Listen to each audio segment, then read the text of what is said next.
Sholat, tapi pikiran melayang. Begini jawaban Rasulullah yang menggetarkan hati.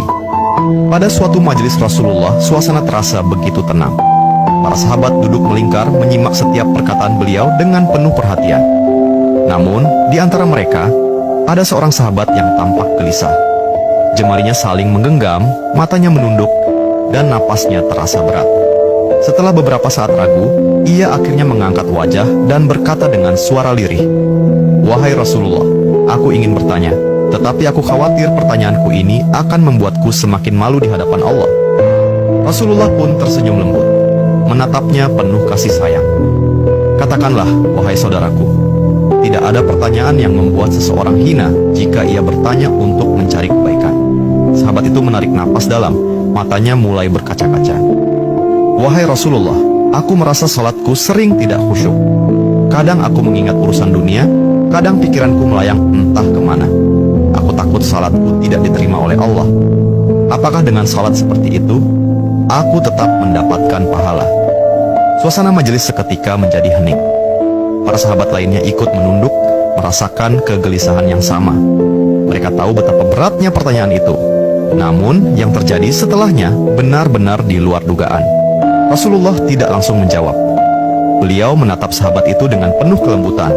Lalu tiba-tiba air mata mulai membasahi pipi beliau. Para sahabat terkejut. Mereka jarang melihat Rasulullah menangis dalam situasi seperti ini. Dengan suara bergetar, beliau berkata, "Demi zat yang jiwaku berada di tangannya, sungguh setan tidak akan pernah berhenti berusaha mencuri bagian dari sholat seorang hamba hingga ia teralihkan. Tetapi ketahuilah, Allah tetap melihat usahamu." Rasulullah menarik napas dalam, lalu melanjutkan, "Wahai saudaraku, jika engkau meninggalkan salat hanya karena takut tidak khusyuk, maka setan akan menang.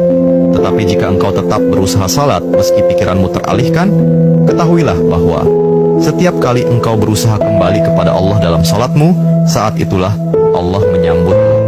Mendengar itu, sahabat tersebut tak mampu menahan tangis. Begitu pula para sahabat lainnya. Kemudian Rasulullah melanjutkan dengan penuh kelembutan, "Bayangkan seorang ibu yang melihat anaknya berjalan ke arahnya, tetapi anak itu sering jatuh dan tersandung. Apakah sang ibu akan marah? Tidak. Ia justru akan berlari menghampirinya, mengangkatnya, dan mendekapnya erat. Itulah Allah. Ia lebih penyayang daripada seorang ibu kepada anaknya. Selama engkau terus kembali, Allah akan selalu menerimamu." Air mata mengalir di pipi sahabat itu. Kata-kata Rasulullah begitu menusuk hatinya. Sejak hari itu, ia tidak lagi putus asa dalam sholatnya. Ia tetap berusaha khusyuk, dan setiap kali pikirannya melayang, ia mengingat nasihat Rasulullah. "Setiap kali engkau berusaha kembali, saat itulah Allah menyambutmu." Jangan pernah berhenti. Berusaha.